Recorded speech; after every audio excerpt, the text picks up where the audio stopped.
before that. Some shocking news. The tube line that's more punctual and reliable than any other rail service in Britain. What's more, it uses vintage trains dating back to the 1930s. Too good to be true? Richard Gaisford explains. You might not believe your eyes. After slaving away in the capital all year, has the Northern Line really come to haunt you on holiday? Well, yes and no. It is an old underground train, but one that's part of the most reliable service in the country, the Isle of Wight's Island Line. Well, up until the late 1980s, this tube train was plying its trade up and down the Northern Line. But after 50 years of service, London Transport decided its useful life had ended, and they sent it here to the Isle of Wight.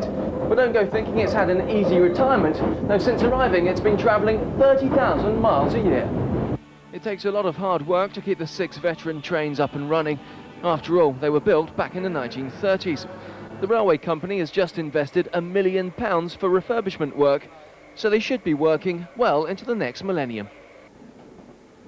And it's not just tourists that take the tube trains here. Before moving to the Isle of Wight, James Lloyd Alder used to live in East Finchley, back then a regular traveller on the Northern Line.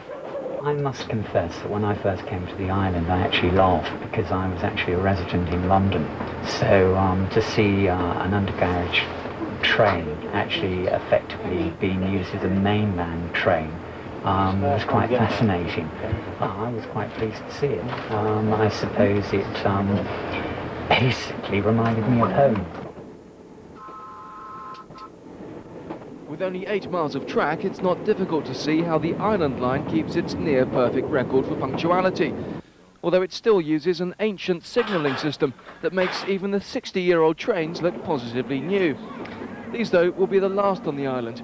Despite the recent sell-off of 1960s Northern Line stock, bosses have decided next time they'll go for something a bit more modern.